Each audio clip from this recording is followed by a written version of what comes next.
Okay. Joseph Doherty, he's an ex-police officer? Correct. You know, we know Joe Docks from Front in Allegheny, but that's not the same guy, No. right? I don't know who this is, this Joseph Doherty. Let's go to the Chinatown meeting. Peter Munsing, how do you know Peter Munsing? He is a longtime friend of mine. Okay, and what area of law does he specialize in? If you know. I don't really know for sure. I mean, is he a civil lawyer, criminal lawyer? Civil. So some area of civil law, but not necessarily defamation or anything relating to that. Is that right? I don't believe he has a Okay. reputation for that.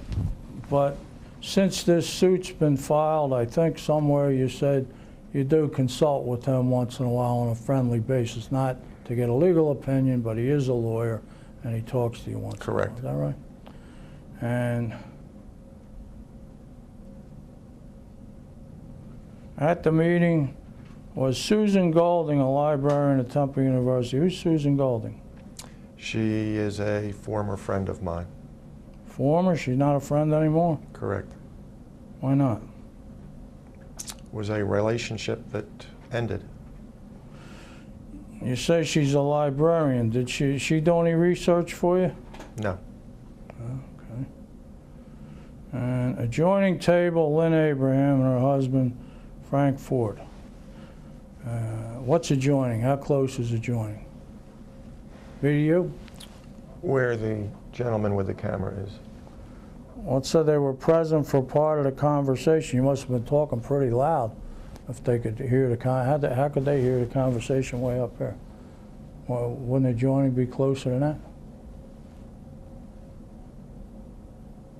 They were about that distance away. I went over to them. Yeah, and then what happened? I said hello to her. And then what? She was asking how I was doing, and How long did you stay at the table? 2-3 minutes at most. Who else was at the table with them? Her bodyguard. Okay. They asked you to sit down? I don't recall. I didn't want to because we were finished, just about finished our meal, and they had just been served. Okay, well, it says they were present for part of the conversation, but the conversation was between you, Munsing, and Golding. So now you're telling me you walked over to the table and you had your own conversation. So they weren't present for part of the conversation.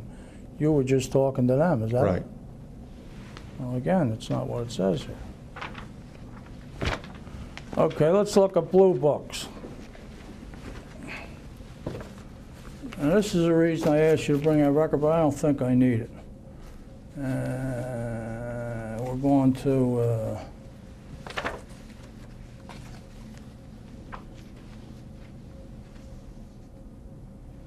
number the third. Okay? Third interrogatories. Third interrogatory?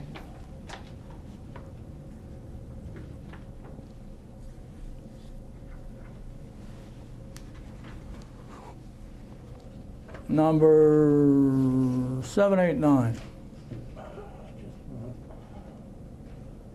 What page? Page 8.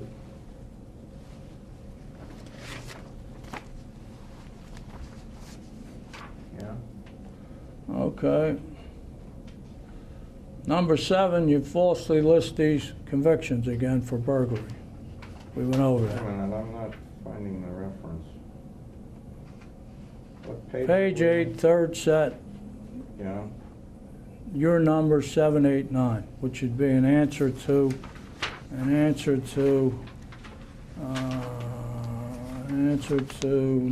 question number 3. The question is the government documents that created Berkery's reputation as a burglar. Okay.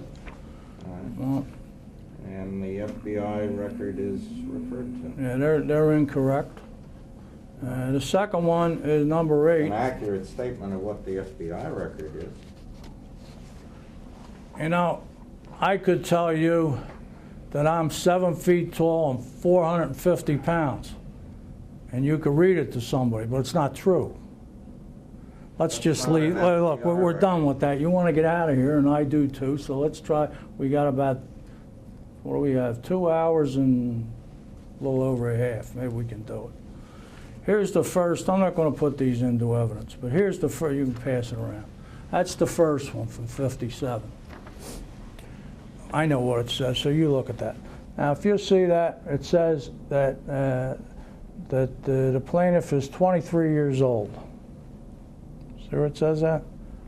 Which is correct. 34 to 57 is 23 years old.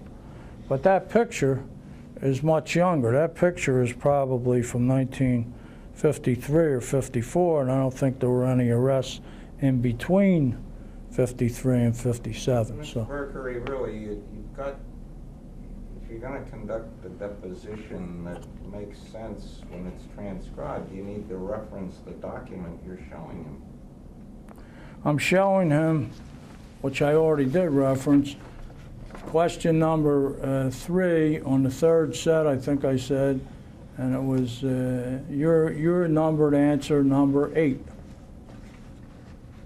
This is the Philadelphia Police Department memorandum dated May 15, 1957. Produced as DH 343. That's All right, well, that now gives it a reference. okay. All right. Excuse me. I'm sorry. Okay.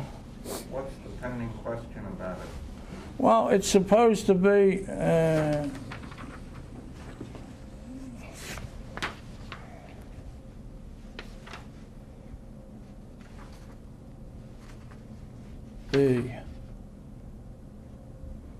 It is your Government documents relied upon in making your recital to others of reputation as a burglar. Okay? All right, and this is a 19... That's one you referred to. That's 57 on a photo that was taken in 53 when the plaintiff was about 19 years old, which would be for 2 radios or something, which wasn't burglary. So it wasn't a burglary photo. There's no, outside of them saying it, there's really no evidence of burglary. And it also says, watch for these men from Maine to Florida. Is there any evidence, and I don't know about anybody else, but is there any evidence the plaintiff ever got arrested from Maine to Florida? Anywhere? In 1957? This is a document that was given to me by a longtime police detective. And if you have a problem with it, you should take it up with law enforcement. No, our position is that it needs to be corroborated under defamation law. We don't need to, we'll take it up with the judge. We don't need to take it up with a detective. Now here's Greenwich, Connecticut. This is 1970. Now in 1970, I don't think there was any sort of suspicion even about the plaintiff being any kind of burglar. And they list 61 people. Okay? You see the name John Berkery on there anywhere? And that's DH 594 and 595, and some of them, oh yeah, they're moving 5. DH 594 through 605. Well, you're listed at 606 and... Now, wait a minute, we'll get to that later. We'll get to that. We're talking about this one here. I'm talking about Now, the wait, town of Greenwich. let me ask the question, and then we'll see what I'm doing. Is there any reason why they would list names twice when they got 61 names on here? You see my name on there anywhere? I have to show me the document.